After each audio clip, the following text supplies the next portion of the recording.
नमस्कार दोस्तों, मैं डॉक्टर भावेश। आज की वीडियो अपन देखने वाले हैं कि बच्चेदानी को निकालने के बाद, यूट्रस को निकालने के बाद आपको क्या सावधानियां रखना चाहिए, आपको किस किस चीज से बचना चाहिए।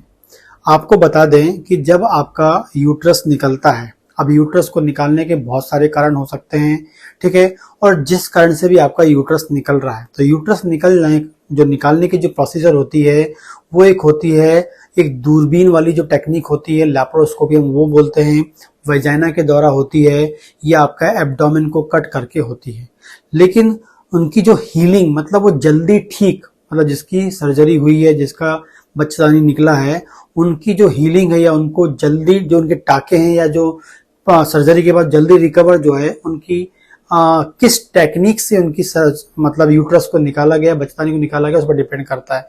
यदि वो उनको पेट वाली सर्जरी करके यदि यूट्रस को निकालते हैं या बच्चेदानी को निकालते हैं, तो इसमें बहुत टाइम लगता है, थोड़ा ज़्यादा टाइम लगता है और थोड़ा टफ होता है, और वो थोड़ा सा उसमें हीलिंग की जो प्रोसेस थोड़ी स्लो भी होती है, ठीक है। अगली बात करते हैं जो लैप्रोस्कोपी और जो वजाइना वाला होता है, इसमें हम कंपेयर करें पेट वाले की तुलना में, तो बहुत जल्दी आपकी जो सर्जरी के बाद, बच्चेदानी को निकालने के बाद बहुत जल्दी आप ठीक हो जाते हैं और अपना काम कर सकते हैं। ये आपकी सर्जरी की प्रोसेस पर डिपेंड करता है। पेट वाली में टाइम लगेगा, वजाइना वाली हो या दूरबीन वाली आप कराएंगे, इसमें आपको जल्दी आप ठीक हो पाएंगे। ये दिमाग में कॉन्सेप्ट रखें। अगली बात, चाहे कोई भी टेक्निक से यदि आपका बच्चेदानी निकाला जाता है, तो आपको क्या क्या सावधानी रखनी है।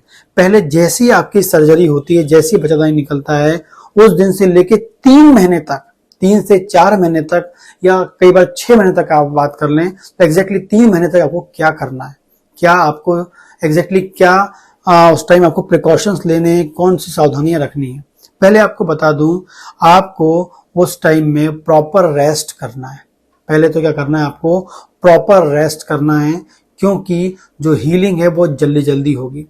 अब रेस्ट का ये मतलब नहीं कि बिल्कुल आप दिन भर बिस्तर में सो रहे हैं, ठीक है। रेस्ट करना है, वो इसलिए करना है क्योंकि आपकी हीलिंग प्रॉपर हो जाए।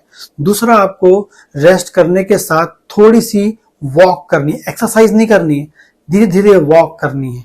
क्योंकि जब आप लगातार रेस्ट करते हैं सर्जरी के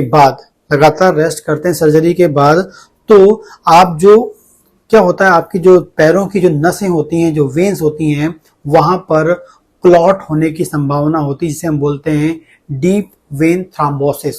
डीप वेन थ्रोम्बोसिस मतलब आपके जो पैरों की जो वेन्स हैं, वहां पर क्लॉटिंग हो सकती है। तो उससे बचना बहुत जरूरी होता है। इसलिए क्या करना पड़ेगा आपको, आप रेस्ट तो करें, लेकिन थोड़ा थोड़ा आपको वॉक करते रहना है, ताकि आपके जो पैर चलते रहें और नसों में, मतलब ब्लड वेसल्स में, आपकी वेन में सर्कुलेशन बना रहे और क्लॉट जमा ना हो, ठीक है। नहीं तो आप कंप्लीटली रेस्ट करेंगे, वॉक नहीं करेंगे, तो दूसरी प्रॉब्लम आपको आ सकती है। इसलिए आपको वॉक करना चाहिए, धीरे धीरे आप वॉक करें, उससे आपकी जो डीप वेन थ्रोम्बोसिस है वो नहीं होगी। तीसरा, आपको बिल्कुल लिक्विड डाइट में आपको, आप पानी अधिक से अधिक पी लें, नारियल पानी ले लें, जूस ले लें, सूप ले लें, अधिक से अधिक आपको लिक्विड डाइट लेनी चाहिए ये शुरू के 3 महीने। लिक्विड डाइट लेने के क्या फायदे हैं? यदि आप लिक्विड डाइट लेंगे तो क्या होता है, जब सर्जरी करके आते हैं, तो महिलाओं में यूटीआई, यूरिन ट्रैक में इंफेक्शन होने के चांसेस बहुत ज्यादा होते हैं। यदि यूरिन ट्रैक इन्फेक्शन हो जाएगा, तो सर्जरी की जो हीलिंग है वो स्लो हो जाएगी। तो आपको यूटीआई से बचना है, यूरिन ट्रैक इन्फेक्शन से बचना है, तो आपको लिक्विड डाइट लेनी है। जितना अधिक आप लिक्विड डाइट लेंगे, तो आपको यूरिन ट्रैक इन्फेक्शन नहीं होगा और आपको यूटीआई से बचे रहेंगे और आपकी हीलिंग और अच्छी होगी, ठीक है। दूसरा, कॉन्स्टिपेशन, सर्जरी के बाद कब्ज होने की संभावना बहुत ज्यादा होती है, तो कब्ज की संभावना को भी कम करता है लिक्विड। जितना भी लिक्विड लेंगे, उतना आपको कब्ज नहीं होगा और इजीली आपका मोशन हो जाएगा और सर्जरी में, हीलिंग में आपको सपोर्ट होगा। इसके अलावा आपको प्रॉपर न्यूट्रिएंट मिल जाएंगे, क्योंकि सर्जरी को ठीक भी करना है, और सर्जरी को ठीक करने के लिए आपको अच्छे न्यूट्रिएंट चाहिए। और अच्छे न्यूट्रिएंट कहाँ से मिलेंगे? आपको फ्रूट से मिलेंगे, और आपको वेजिटेबल्स, तो आपको अच्छे फ्रूट्स एंड वेजिटेबल्स भी लेने हैं, ताकि अधिक से अधिक मात्रा में ग्रीन लीफी वेजिटेबल्स, हरी सब्जियां, आपको अधिक से अधिक फ्रूट्स खाने हैं, ताकि हीलिंग प्रॉपर हो, प्रॉपर मिनरल्स जाएं, प्रॉपर न्यूट्रिएंट जाएं, और जो आपकी हीलिंग प्रोसेस को बढ़ा दें। ठीक है, तो हीलिंग करने के लिए चाहिए होता है। अगली बात करते हैं कि इस दौरान शुरू के 3 महीने बिल्कुल सेक्सुअल रिलेशन नहीं बनाना है, उससे हीलिंग प्रोसेस खराब हो सकती है, डिस्टर्ब हो सकती है और कॉम्प्लिकेशंस आ सकते हैं। इसलिए शुरू के 3 महीने 4 महीने बिल्कुल सेक्सुअल रिलेशन बनाना ही नहीं है। जब तक कि प्रॉपर आप डॉक्टर आपको बोल ना दें तब तक आपको रिलेशन नहीं बनाना चाहिए, लेकिन 3 महीने तो आपको बिल्कुल नहीं रिलेशन बनाने हैं। ठीक है, अगली बात करते हैं, कोई आपको भारी सामान नहीं उठाना है। इंपॉर्टेंटली भारी सामान आपको नहीं उठाना है शुरू के 3 से 4 महीने। बिल्कुल कोई हैवी वर्क, भारी सामान 1 किलो का भी चीज आपको नहीं उठाना चाहिए, क्योंकि ये आपके लिए शुरू के 3 महीने बिल्कुल रेस्ट करने वाले होते हैं। इसके अलावा बात करेंगे जमीन पे बैठ के खड़ा, मतलब जमीन में आपको नहीं बैठना चाहिए, क्योंकि जो जमीन में आप बैठते हैं फिर खड़े होते हैं, फिर बैठते हैं खड़े होते हैं, तो आपकी जो यहाँ की मसल्स होती हैं, आपके पेल्विक पार्ट की जो मसल्स होती हैं जहां पर ऑलरेडी सर्जरी हुई है, तो उसमें आपको कॉम्प्लिकेशन कुछ समस्या हो सकती है। इसलिए जमीन में आपको नहीं बैठना चाहिए, सोफे में बैठ जाइए, चेयर में आप बैठ जाइए, उस तरीके से आपको करना चाहिए। तो हैवी वेट नहीं उठाना है, आपको सोफे पे बैठना है, जमीन में नहीं बैठना है। ठीक है, ये आपको शुरू के 3 महीने करना है। शुरू के 3 महीने क्या करना है, अधिक से अधिक पानी पीना है, लिक्विड डाइट लेनी है, हरी पत्तेदार सब्जियां खानी है, अधिक से अधिक फ्रूट्स खाने हैं, वजन नहीं उठाना है, जमीन में नहीं बैठना है, नो सेक्सुअल रिलेशन, ठीक है, सेक्स रिलेशन नहीं करना है। एंड यदि आप गाड़ी चलाते हैं तो गाड़ी भी नहीं चलानी है, जैसे आप जो भी आप 2 व्हीलर चलाते हैं, 4 व्हीलर चलाते हैं, शुरू के 3 महीने आपको गाड़ी भी नहीं चलानी चाहिए। 3 महीने के बाद फिर गाड़ी चलानी, ये आपको इनिशियली आपको प्रिकॉशन लेने हैं, बहुत जरूरी होते हैं। ये कर लेंगे तो आपका जो सर्जरी है बिल्कुल प्रॉपर हील हो जाएगा और फ्यूचर में कोई कॉम्प्लिकेशन नहीं आएंगे। अब लंबे समय तक के लिए हमें क्या करना है, दूसरा जो पार्ट आता है, लंबे समय तक हमें क्या करना है, लंबे समय तक हम कैसे बचे रहेंगे, क्योंकि यूट्रस निकालने से कॉम्प्लिकेशन तो होंगे, क्योंकि कोई यूट्रस कोई वेस्टिजियल प्रोडक्ट नहीं होता, ऑर्गन नहीं होता है, मतलब वो उसको आप निकाल के बाहर कर दें। अब मजबूरी इसलिए बाहर निकालना पड़ रहा है, तो जब बाहर निकलेगा तो कुछ ना कुछ कॉम्प्लिकेशन तो देगा ही। तो पहला आपको बता दें, जब भी यूट्रस निकलता है, कई बार यूट्रस अकेले निकलता है और कई बार ओवरी भी निकलती है साथ में। आप यूट्रस निकाल लें तो कुछ दिन बाद ओवरी का काम भी 0 हो जाता है। यूट्रस अकेले निकालें या ओवरी दोनों साथ में निकालें, बात एक ही है। यूट्रस निकालेंगे, ओवरी रहेंगे, कुछ दिन काम करेंगे, कुछ दिन बाद फिर वो भी डेड हो जाएंगी, मतलब उनका फंक्शन भी नॉन फंक्शनिंग हो जाएंगी। तो लंबे समय तक के लिए क्या करना है, क्या होता है, जैसे यूट्रस निकलता है तो वेजाइना में ड्राइनेस आ जाने लगती है, वेजाइना की जो स्किन पतली होने लगती है, वेजाइना में आपको बर्निंग मिलती है। इस चीज से बचना है तो आपको बेस्ट क्वालिटी के न्यूट्रिएंट लेने होंगे, और बेस्ट क्वालिटी के न्यूट्रिएंट के लिए आपको हरी सब्जियां, पत्तेदार सब्जियां, green leafy vegetables and fruits अधिक से अधिक खाने हैं।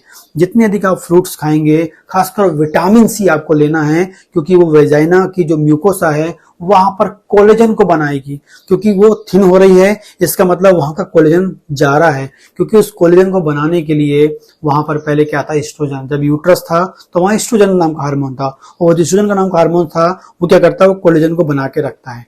लेकिन कोलेजन को यदि आपको बनवाना है तो खासकर आपको सिट्रस फ्रूट लेने चाहिए, विटामिन सी वाले आपको ज्यादा लेना चाहिए, विटामिन ए आपको लेना चाहिए, जितने कलर फ्रूट्स होते हैं रंग वाले वो आपको लेना चाहिए, ताकि वहां पर कोलेजन बनता रहे। तो कोलेजन बनाने के लिए विटामिन सी चाहिए और साथ में विटामिन ए भी आपको चाहिए होगा, दोनों आप लें। सिट्रस फ्रूट्स, आपका संतरा हो गया, नींबू हो गया, ठीक है, जितने खट्टे वाले फ्रूट्स होते हैं वो ले लीजिए, रंग वाले फ्रूट्स ले लीजिए, जिसमें विटामिन ए मिल जाएगा, तो वेजाइना की ड्राइनेस को, बर्निंग को और वहां की जो स्किन पतली हो गई उसको मेंटेन करेगा, नॉर्मलाइज करेगा। ठीक है, अगली बात करते हैं, यूट्रस निकलता है तो एस्ट्रोजन चले गया, मैं आपको बताया, क्योंकि जो हर महिला में बॉडी के अंदर जो कैल्शियम होता है उसके लेवल को मेंटेन करने के लिए महिला में 2 चीज होती है, एक विटामिन डी होता है और एक एस्ट्रोजन होता है, क्योंकि एस्ट्रोजन भी कैल्शियम के लेवल को मेंटेन करता है, खासकर बोन में, आपकी बोन को स्ट्रॉन्ग करके रखता है। लेकिन जैसे ही यूट्रस निकल जाएगा तो एस्ट्रोजन निकल जाए, एस्ट्रोजन नहीं होगा तो आपकी बोन कमजोर हो सकती हैं। इसलिए आपको हर 6 महीने 1 साल में विटामिन डी और कैल्शियम का टेस्ट कराना है, और यदि विटामिन डी और कैल्शियम की डेफिशिएंसी है तो उसको आपको मैनेज करना पड़ेगा। बहुत जरूरी है। विटामिन डी और कैल्शियम को मैनेज करने के नेचुरली क्या कर सकते हैं, रोजाना आधा घंटे की धूप लेना चालू कर लीजिए। थोड़ी बॉडी आपकी ओपन होनी चाहिए, बाहें खुली होनी चाहिए, तभी धूप पड़ेगी तो नेचुरल विटामिन डी बनेगा।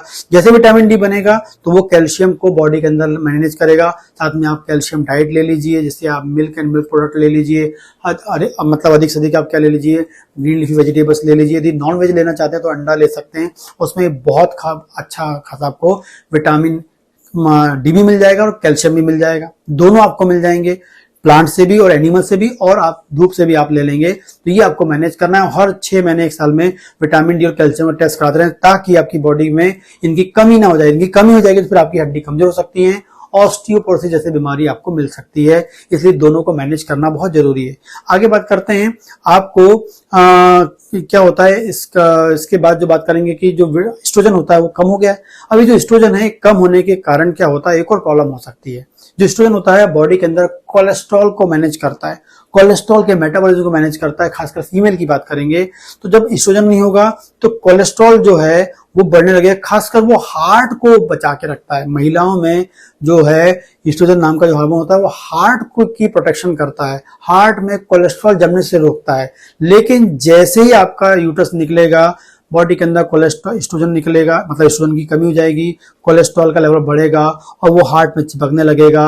हार्ट में ब्लॉकेज, हार्ट अटैक जैसी बीमारी आपको हो सकती है। तो इसलिए आपको हार्ट को स्ट्रांग रखना है। आपकी यूट्रस निकालने के बाद तो आपको कोलेस्ट्रॉल, मतलब ऐसी ज्यादा ऑयली फैटी फूड्स नहीं खाने हैं, आपके कोलेस्ट्रॉल को मैनेज करना है। ठीक है, तो आपको अपने कोलेस्ट्रॉल के लेवल को भी मैनेज करके रखना है, क्योंकि कम कोलेस्ट्रॉल लेंगे तो ऑटोमेटिकली आपकी बॉडी का हार्ट जो है हेल्दी रहेगा।